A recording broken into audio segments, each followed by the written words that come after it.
rotation services. Very important to remember this. If you are a Monday recipient, you will be getting it Tuesday. If you are a Tuesday recipient, Wednesday, Thursday. If you're a Wednesday recipient, Thursday, and a Thursday recipient, Friday. Everybody will slide down one day. Certainly, we appreciate the media helping remind people of that. It's one of those things that they remember. Monday is a holiday. We will not be picking up garbage on Monday next week, but everybody will get their garbage picked up. So that will be happening.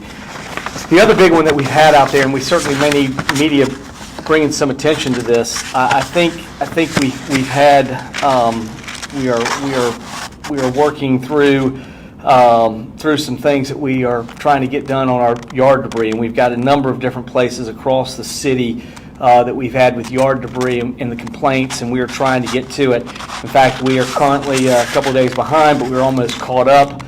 Garbage and recycling remain on schedule. We are projecting to be back to normal by the end of the week. But I just wanted to share some numbers, and this would be interesting for you if you could remind people. It's simply a volume issue. We pick up generally about 30 tons per week. March through June of 2020, we picked up an average of 393 tons per week. In March through May of 2021, we've been picking up 333 tons per week. Some of this, obviously, last year was certainly pandemic and people were there. We had certainly some spring cleaning. It's always going to be the nature of it. But I do think this year was a little bit, we had a number of trees that fell or were felled by some of the storms in April. Those were probably some trees that were softened by Sally. But it certainly has added tremendously to it. I know we are getting complaints from basically consistently across the city, which lets me know that we are basically behind across the city. It's not like we're treating any area differently than anywhere else. We've got it all over. I know we're going to talk to our council members today about this and the ability to get back on schedule. It's just one of the things we've been behind, and it's simply a volume. As you can see, we're probably anywhere from 10 to 11-fold more than we normally pick up. If we had normal, what people were normally putting out for us, we would have no problem. We'd be picking up every week. But we've seen a 10-fold increase, and since again, the end of March, really in April, we got delayed. We have been delayed as many as 3 weeks. We're now, I know I had service about 2 weeks ago, and mine was still out there. I'm a Thursday route, so I think we're on Thursday routes today. We'll be picking up, so we're about 2 weeks behind. We hope to bring that together. I know they were working hard. They did not get to work on Saturday because we had mayor's cleanup on that, which, by the way, they also picked up 64 tons of bulk waste and almost 1,200 gallons of paint and 45 tires. So that was mayor's cleanup was this past weekend, and the next mayor's cleanup will be at the end of June. So they were not able to get out on the streets and do yard debris pickup this week because they had the mayor's cleanup, but they will continue to go back to working 6 days a week right now, what we're trying to do. But it has not affected your garbage or your recycling pickup, and they are continuing to do that, and they think they will be back on schedule by the 1st of next week. But if you could help us remind people, some patience out there is working with them. We are getting through that, but we're working very hard to get all the way around there. We are excited about our new Recycle Coach app. It will make recycling and sorting your waste and collecting things easier. We hope you will get the Recycle Coach app. It's a free resource from the City of Pensacola Sanitation. It's available now to be downloaded at Apple App Stores and Google Play. Recycle Coach can also be used via online web app at cityofpensacola.com /226/recycling.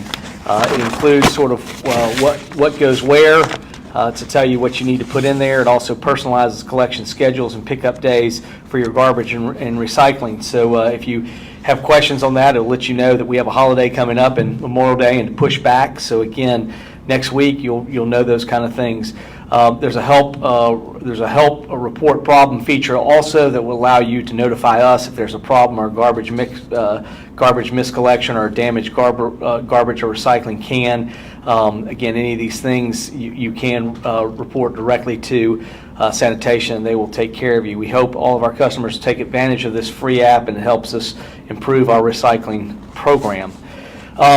Youth intern program, the deadline is extended. The deadline for the summer intern program has been extended to Friday, May 28th, and the rate of pay was increased to $10 an hour first day of orientation for these sessions will be Friday, June 24th, and the program will conclude on Friday, July 30th. Please visit cityofpensacola.com to learn more about the program and apply.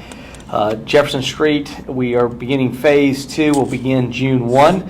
So Jefferson Street project is scheduled to begin Tuesday, June 1, and will include improvements to Jefferson Street between Garden and Chase. Construction of phase 2 is expected to take approximately 6 to 8 months to complete, weather permitting.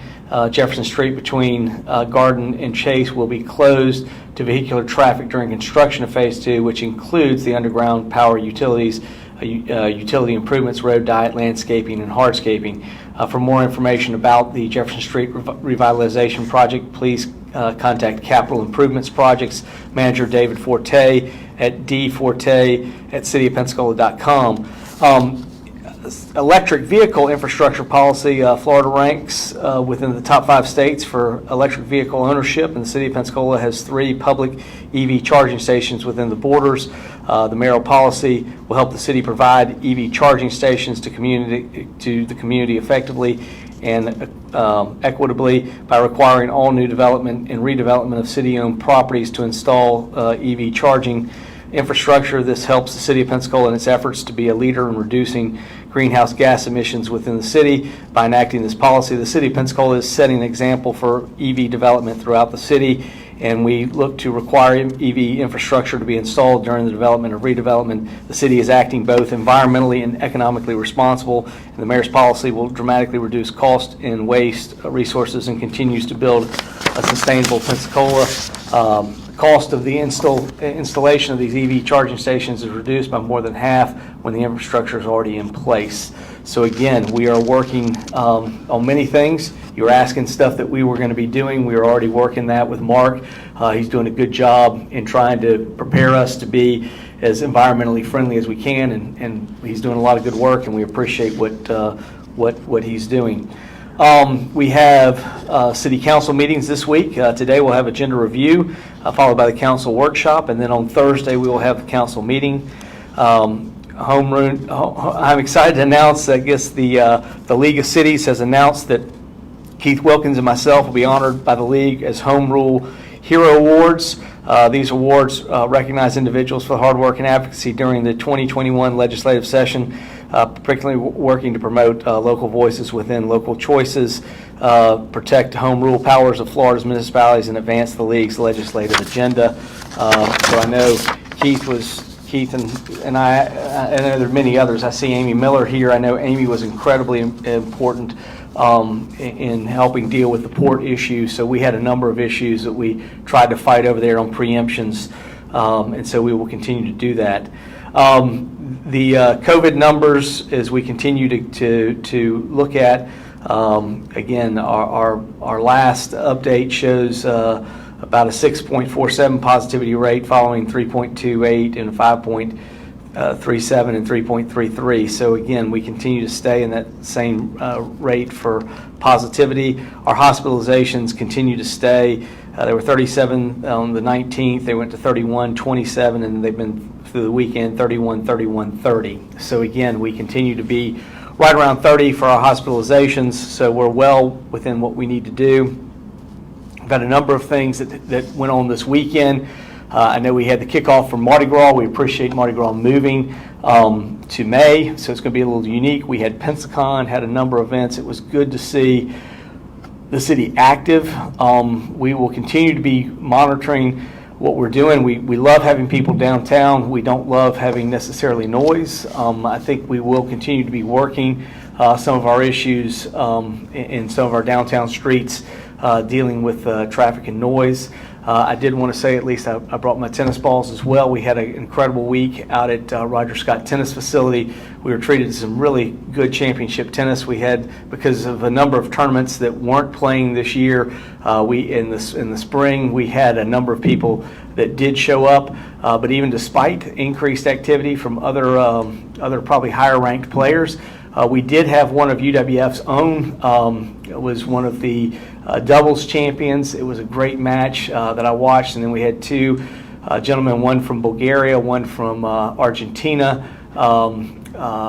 duel yesterday, and it was a 3-set match. Both championships went to 3 sets, so we got extra tennis, free tennis.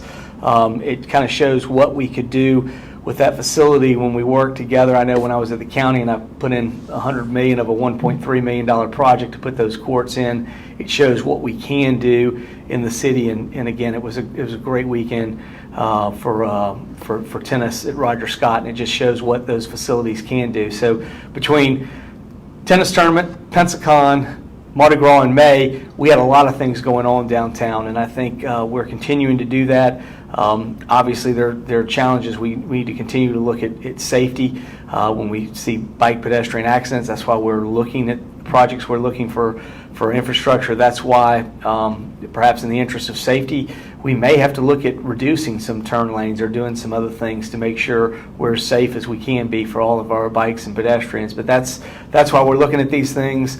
We will continue to do that, but we want to have amenities where we can have great events like this, and really appreciate Danny Zimmerman and his team and what they've done with Mardi Gras, and we certainly always appreciate what the team at Pensacola does. We certainly turned the airport over to the Intergalactic Airport the other day, and we're happy to share in that. It's always a great event for Pensacola, and now we are excited about the other stuff. I did want to mention, I don't know if when I drove in today, I saw lights up on the landing, saw everything going forward, so it does appear.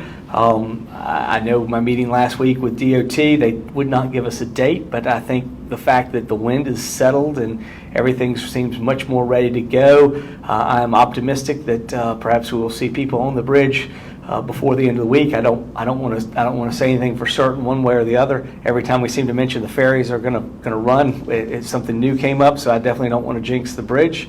So we'll see what happens.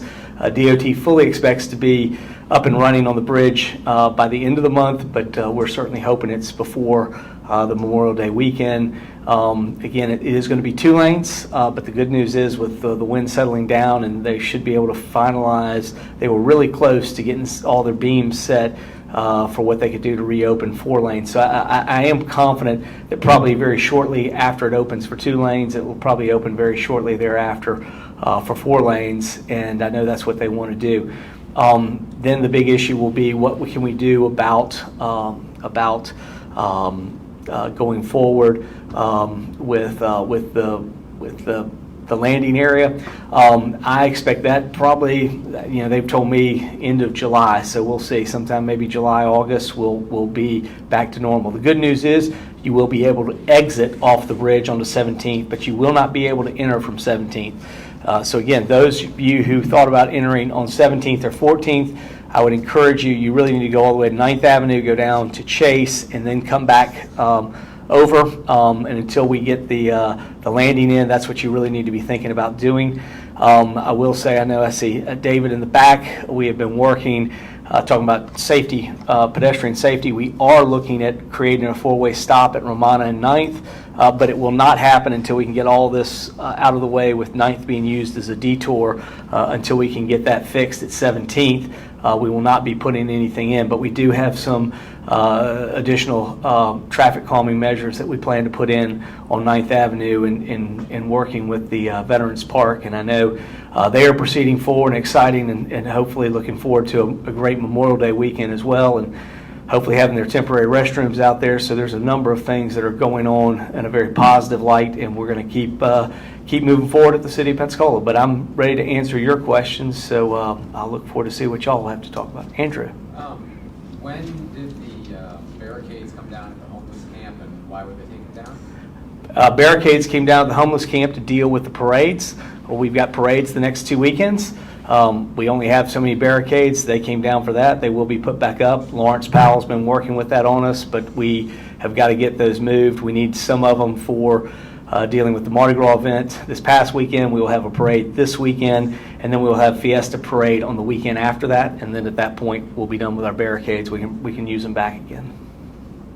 Yes? Mayor, I noticed this morning Blue Wahoo's $5 parking signs in the City Hall parking lot. Is that new? What's going on with that? No, I mean they've been there. I guess they are new in the middle of the week. I don't typically see them during the middle of the day, but I think while they're here for a homestand, they probably got those up. You want to speak to those, Brian? That's the price we charged in the years past. So that we charge the public to park in the City Hall parking lot? I believe those are, yeah, that continues to be what I know that back when we had baseball before COVID, yes, there were people parking here. I had seen that. I wasn't sure if we were doing that or whether the team was. I know there were a couple of okay, and there were a couple of things that we were going through and negotiating what would happen with parking, and so those were discussions. But this particular time, that is us So as well as the Who collects the revenue from the city's parking lot? I think that goes into the Maritime Park. Yes, sir, that's correct.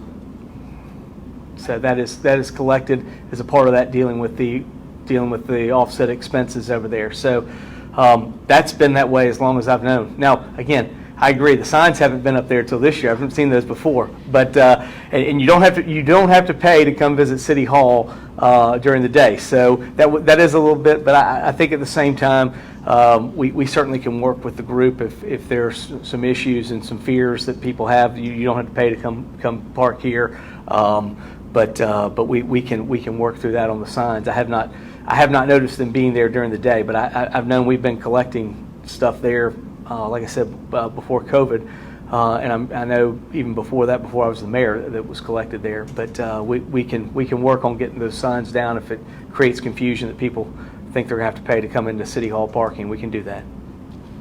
I asked about that, I think a couple of years ago, and the answer was the Blue Wahoos are charging, but you don't actually have to pay it as public parking. So you can pay the Blue Wahoos, or you could just park there publicly. Okay. That was the answer I got a couple of years ago. Sorry if we give you misinformation. So you definitely have to pay to park in City Hall parking lot?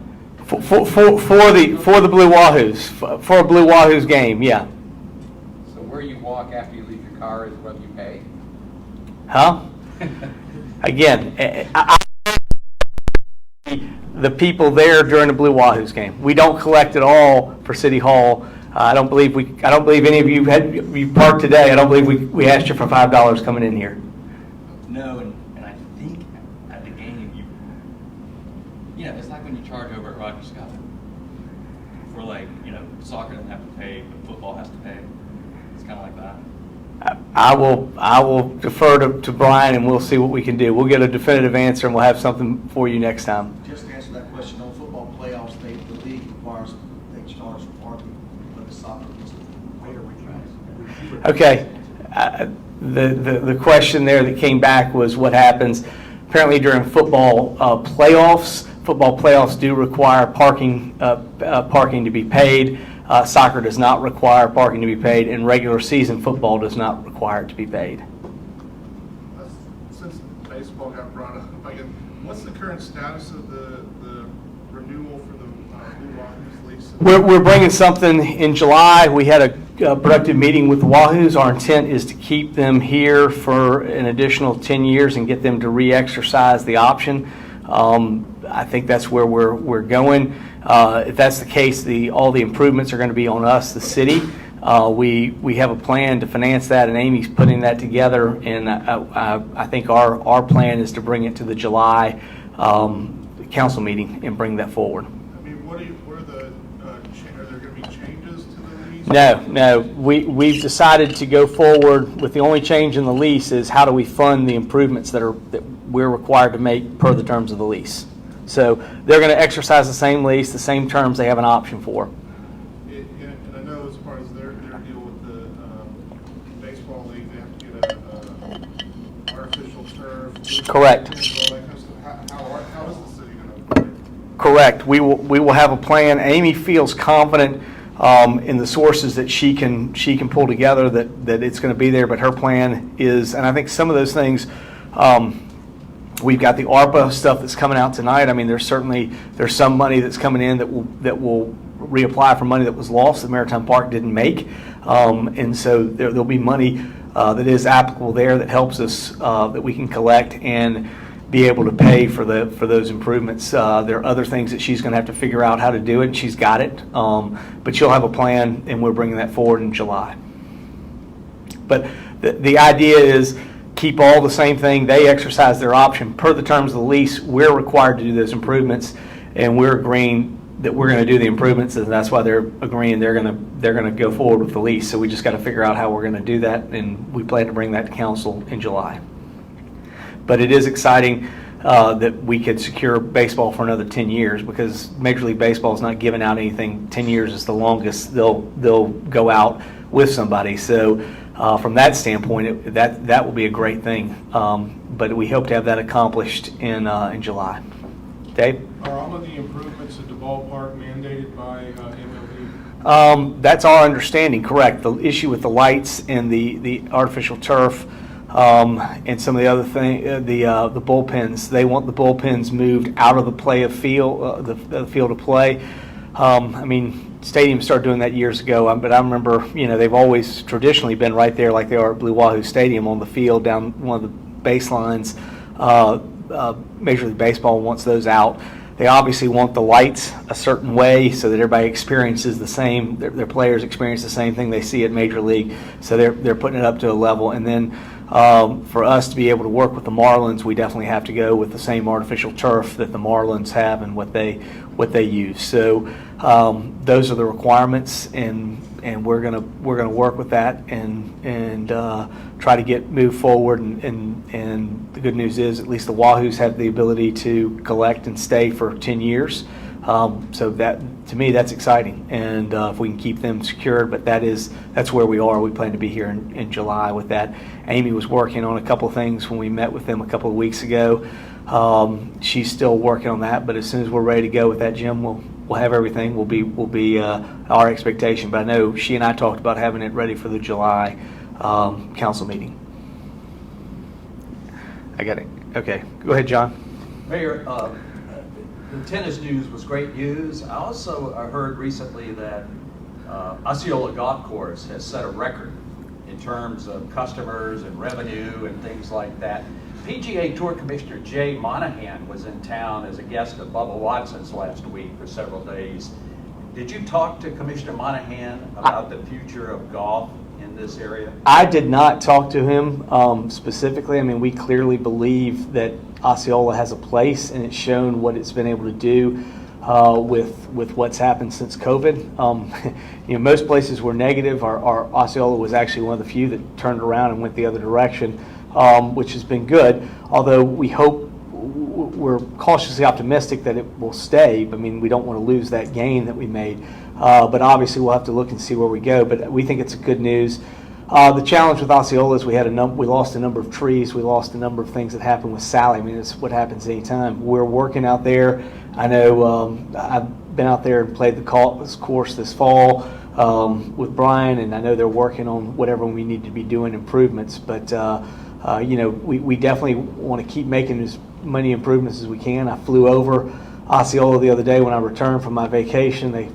I guess everybody was coming back, landing from the west, going east, because that east wind has been so dominant for the last little bit. So we came around, and I saw Osceola from the air. I certainly think there's some things that we're continuing to work, but we put in a lot of new cart paths to keep people on the cart paths, off the grass, as much as we can keep that in good enough condition. I know we were working on a few greens, so we've been working on some stuff over there.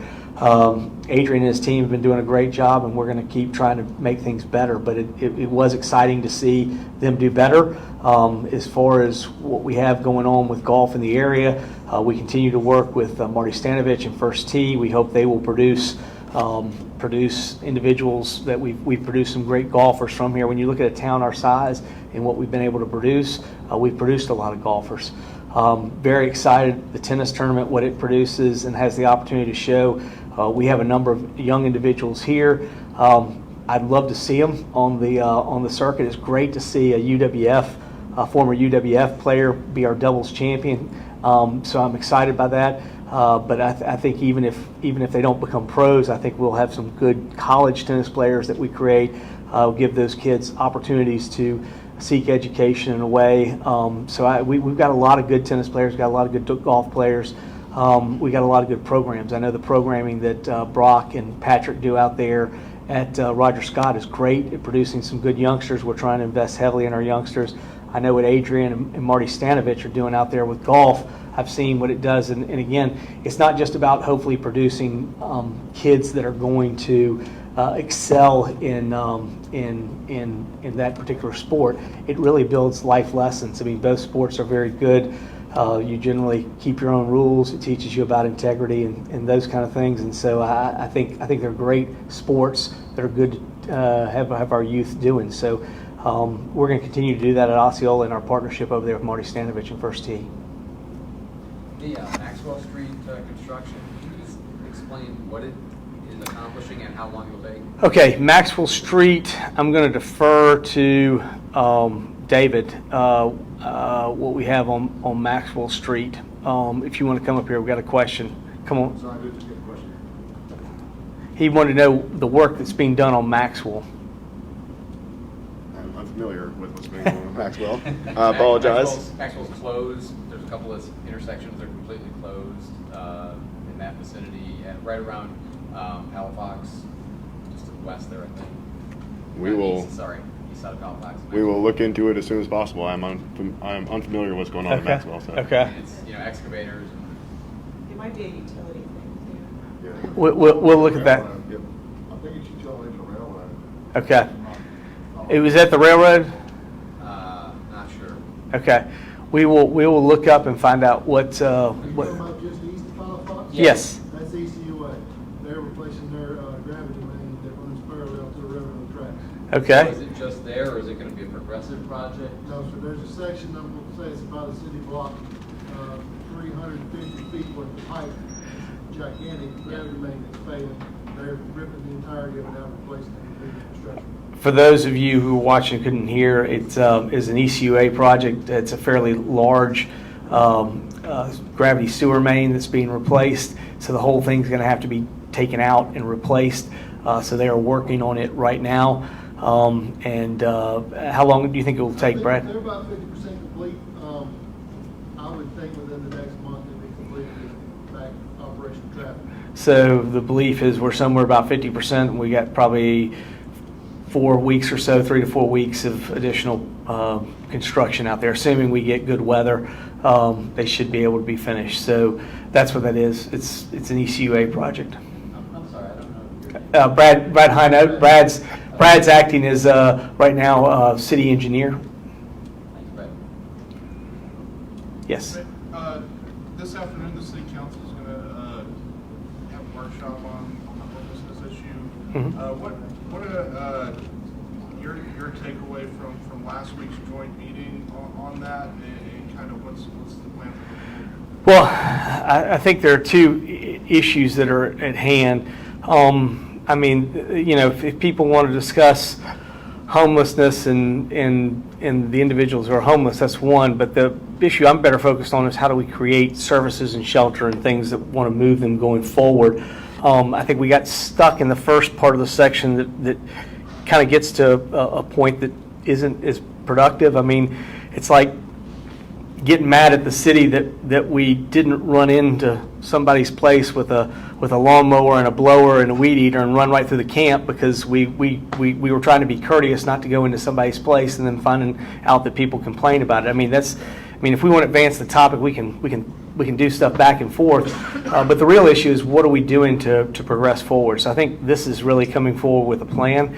Obviously, we've talked about standing up the group, the coalition, to reduce homelessness and I know that Lawrence Powell's been actively involved in getting it started. It started this year. They're looked at 2 major projects. They've gotten $3 million worth of funding that they're going to create 2 new shelters.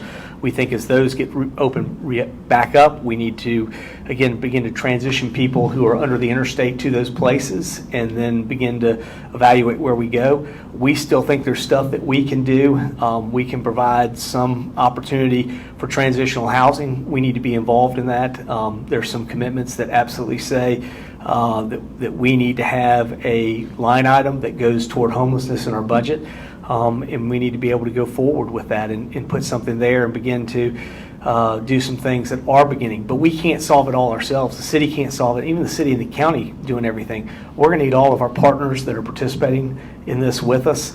That's why the coalition is so vital and important. And we're going to talk about some things we can do and begin to move forward. But a big part of that is also going to be all of us working together, working with the the proper accountable database, the HMIS or whatever it is that they use, the database system in working and better understanding. I think many of the people who I continue to hear have challenges with homelessness, it's because they don't have certain documents and everything else. We need to work to find a way to help them get documented. We have, working with the county, they're the ones that do driver's license. We ought to be able to find ways to get them back reestablished and figure out what to do, begin to figure out how to get them into some transitioning housing, and then hopefully the long-term goal is to look at some things like what we've got with the tiny homes or other things and do long-term. So again, I've said this several times. Right now, we're worried about crawling. There is absolutely a point we're going to be very excited about running, but we're not there. We got to crawl, then we'll walk, and then we'll run. But right now, we're just trying to do crawling. So I think you're going to see us come with immediate plans to crawl to the council, but you're also going to see a plan that says this is what we want to do as we crawl, walk, and run, and this is what we're going to be doing. But realizing we are not going to be running tomorrow. All we want to do right now is crawl, and then set it up for the system to be moving forward. We've worked significantly with Marcy in our housing area. We got some good advice with some of the things that we've got that we can try to work with developers that could come in and provide additional affordable housing. So we're trying to take a very long-term approach. I mean, some of these things will be more long-term, some of them will be very short-term, and some of them intermediary that will control the two. So I want to be clear as we're communicating what stages we're in, but we have thoughts in all stages, and that's what we plan to be bringing forward today to council. Yes. The city seems to, be leading this discussion and these efforts insofar as homelessness. Are you pretty confident the county is on board? Jeremy, I'm confident that we need to be providing leadership one way or the other, and I think if you can get something, you can get it going. I think, it's my hope that they will find a way to participate. But whether they participate or not doesn't stop us from what we need to be doing. And I think what we've tried to do in there, and I think we've tried to provide as much leadership as we can, but we can't carry this ball. We just don't financially have the capacity to carry the whole ball by ourselves. We don't have the capacity to bring every homeless person into I-10 and be there. We just don't have that capacity. And by the way, I know Andrew's talked about, boy, what about the people who live here? They wanted a park. We have plans for a park. A lot of things that were there. It was not discussed that it was going to become a homeless area. We're using an interim for that. The good news is a lot of the emergency situations that created that, both what closed some of the shelters and some of the orders that have been out there since then, are really dissipating, and those things are going away. The biggest thing is getting people vaccinated. I've not talked to Chandra Smiley about it, but we really ought to be in that camp over there working to vaccinate all those people. I mean, that's what we need to be doing, and doing some other things. But we're trying to put the things we know we need to do right now and do that. But you bring up an interesting point. Also, I should have talked about on COVID with vaccination. Again, at this particular time, we're going to see more and more things happen like this weekend, number of events. Again, the CDC very clearly says if you've been vaccinated, you have no problems inside, outside, don't need a mask. You've taken care of the precautions to take care of yourself. Our challenge is we got about a third of the population, a little over a third, about 40% almost, that is doing this. What we need the rest of you to do, the rest of the 60% out there, we need you to look at really seriously about what you want to do with the vaccine. We need you to get vaccinated. We'll be working on some things, some plans coming forward to work with our own employees and encourage them to get vaccinated. Many of them have, but we got more that haven't, and we need to continue to work on that. We even need to, if we need to look at it's no longer a play. It used to be where we had it centralized because people were going there and they were waiting long hours. Now we're not having long waits.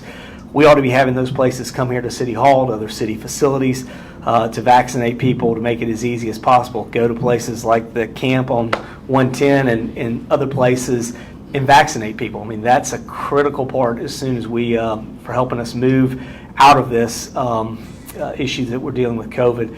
Again, the vaccination is going to be key to that, so we're going to continue to try to push with our all of our hospital partners and continuing that. I think that's what's kept our numbers down as much as anything, and we need to continue to encourage everybody to get vaccinated. Just back to the 110 camp for a minute. So y'all did another moratorium.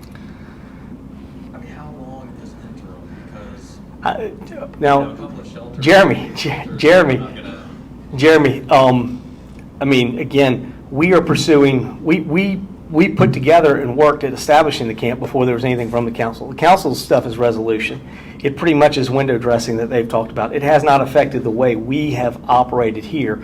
Our period is this is an interim camp that we are working with to deal with when we get solutions in the problem. And again, the solutions that we have as those shelters begin to come online, we need to move people that are in the camp to those shelters. So we will continue to do that, and that's where we're going. And at some point, that camp will work itself out. But I mean, again, we haven't done anything to do that until we've had a place for people to go. So we're working on that.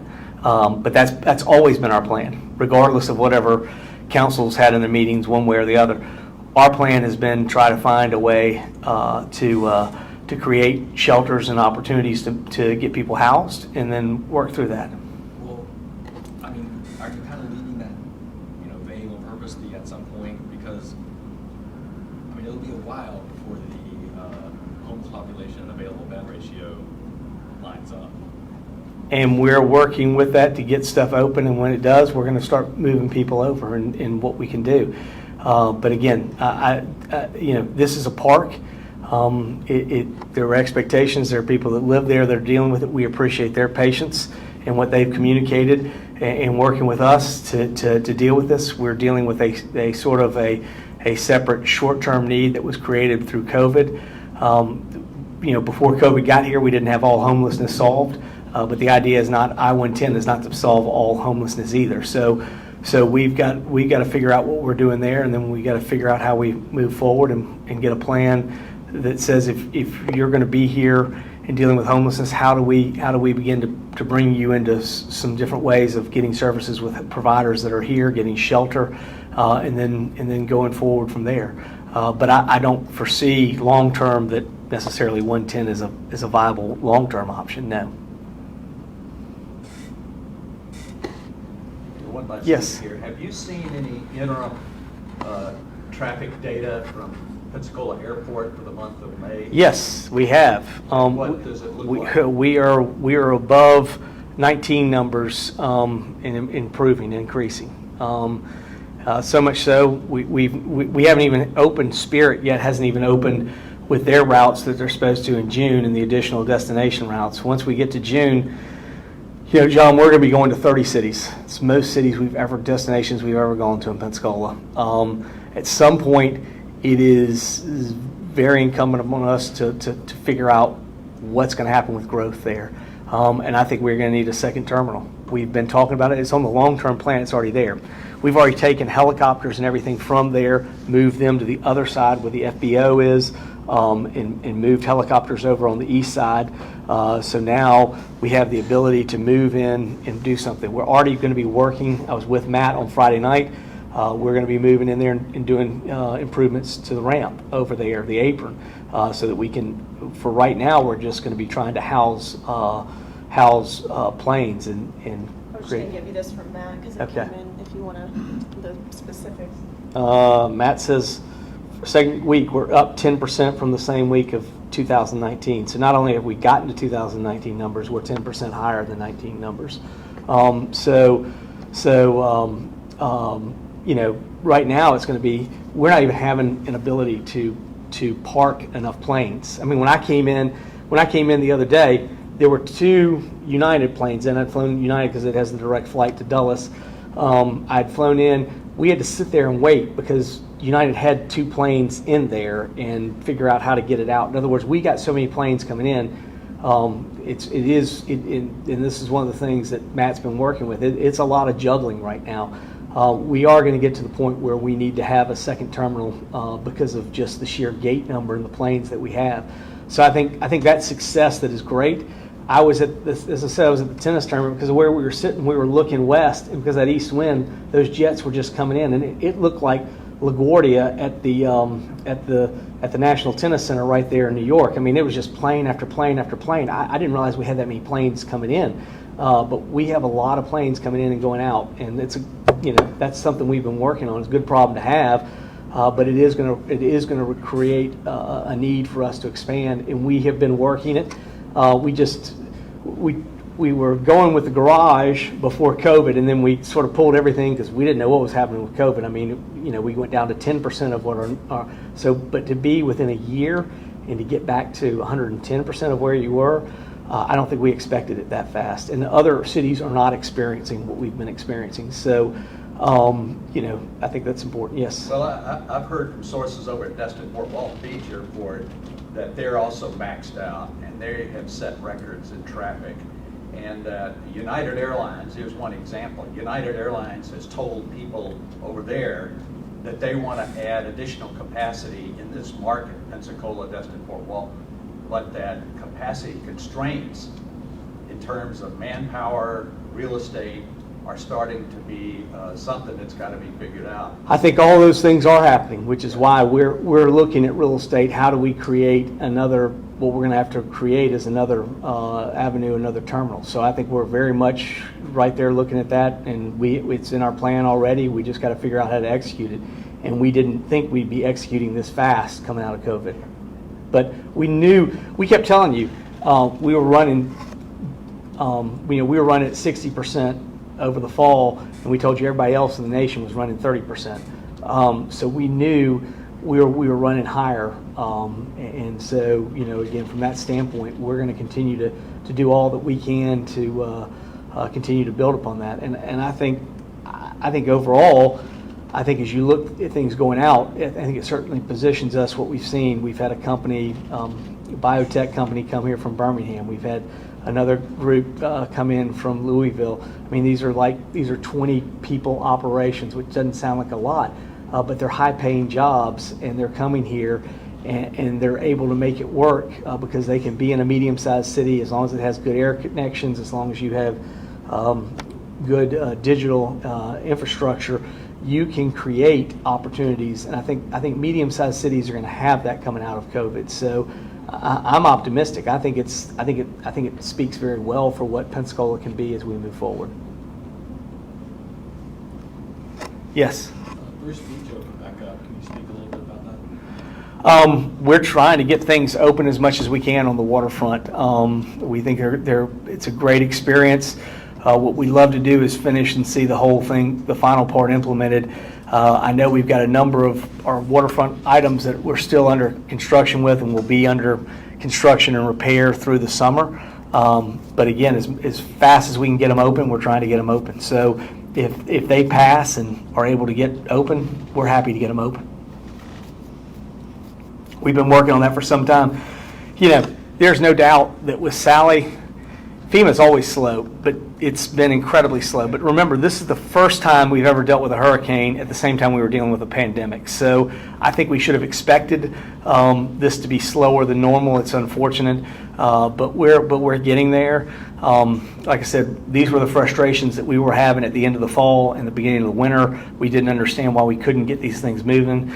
But I mean, everybody's had challenges. Everybody's been dealing with the same constrictions through COVID, and it'd be unfair for me to realize what those do to us here at the city and not be fair about what that does with FEMA. So we're working through that, but we've gotten all our projects generally opening, and we're trying to open as many waterfront parks as we can as we feel they're safe and deemed safe to get people back out to. Ultimately, though, at Bruce Beach, what we really like, and I was excited, I think they were finalizing. I saw.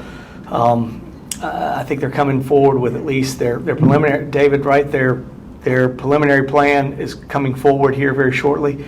and that's what's excited.